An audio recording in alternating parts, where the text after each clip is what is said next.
Assalamualaikum hörmetli qarindoshlar. Sharq Turkiston Surgundi hukumati televiziyasining xabarlar programmasini ko'rishinglarni qizg'in qarshi olamiz. Tunda tafsiliy mazmunlarini diqqatingizga sunamiz.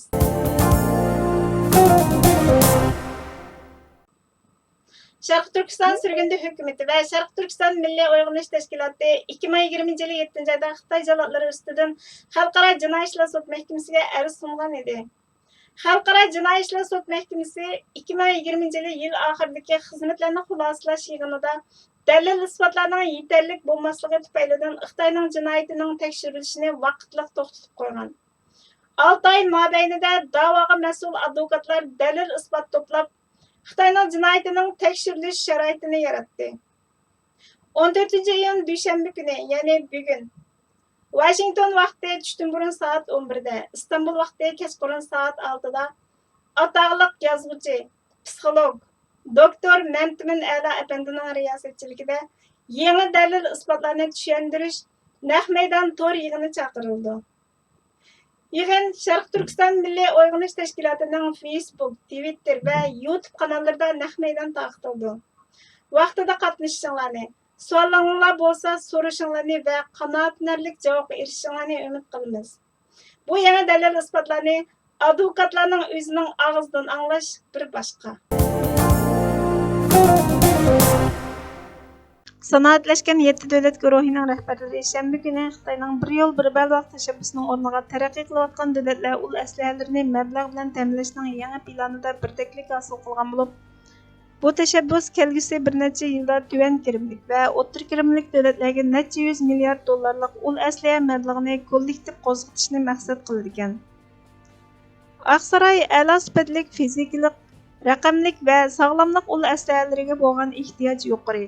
Dünya Bankasının mo'ljiriga asoslanganda 2035 yilgacha taraqqiy qilayotgan davlatlarda jami 40 trillion dollarlik ul asliya ehtiyoji bor. Bu tür taraqqiy qilayotgan davlatlarga yordam berishi mumkin dedi. Tur tanqidchilarining deyishicha, bu plan davlatlarni Beijingning iqtisodiy orbitasiga texnik cho'nqurlashtirishni maqsad qilgan. Angliyaning g'arbiy janubidagi Kornuvalda o'tkazilgan 3 kunlik boshliqlar yig'inining 2-chi kuni Sharq Turkistondagi Uyg'urlarning dafsanni qilinganligi to'g'risida suhbat ilib berildi.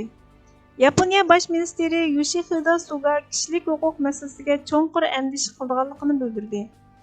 Amerika prezidenti Joe Biden ittifoqdoshlari va o'xshash fikrdagi davlatlarni yig'ib, Xitoyning qad ko'tarishiga taqobil turib, ikki davlat o'rtasidagi raqobatni demokratik davlat bilan mustabid davlat o'rtasidagi raqobatga aylantirdi. Joe Biden G7 boshliqlar yig'ini masalida yakshanba kundagi muxbirlarni kutib olish yig'inida ittifoqdoshlarni Xitoyning Sharq Turkistondagi jazo lagerlariga qarshi turishga chaqirdi.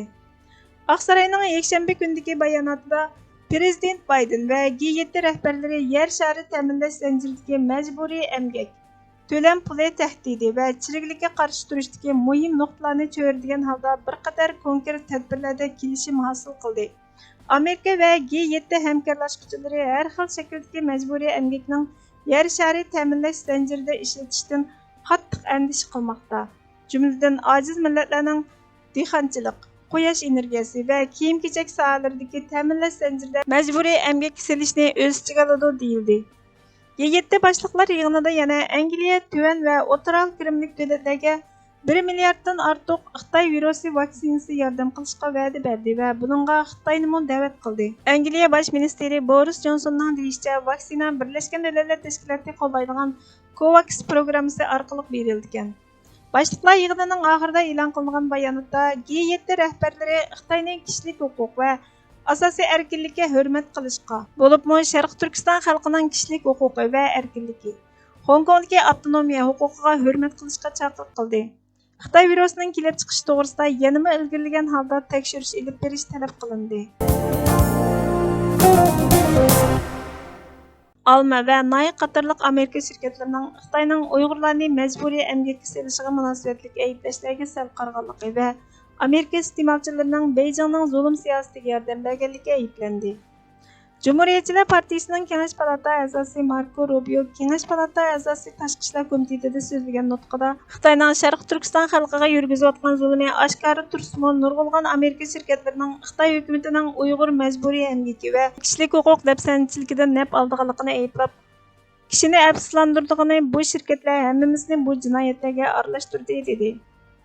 Demokratlar Partiyasining Kengash palata a'zosi Tim Kaine bilan isbot anglash yig'iniga riyosatchilik qilgan Kengash palata a'zosi Ed Markey nurg'ulg'an Amerika fan texnika shirkatlarining Xitoy hukumatining huquqni nazorat qilish kasbidan naf olayotganligini aybladi. Amazonning bayonotchisi biz majburiy emgakka doir isbotlarni topshirib olganda harakatga kelib setish imtiyozimizni to'xtatamiz dedi. Coca-Cola baho berishni rad qildi. Amerika parlament a'zolari Uyg'ur majburiy emgaki sababidan Sharq Turkistonda ishlab chiqarilgan tovarlarni import qilishni cheklash qonunini ma'qullamoqchi ekan. Vatanini eng so'ygan kishi ishini eng to'g'ri qilgan kishidir. Vatanini so'ymak ajdodini tonimaq bilan boshlandi. Kurashga otlanganda musha hayotga qaytib kelishini o'ylamagan shahidlarni tonishdan boshlandi.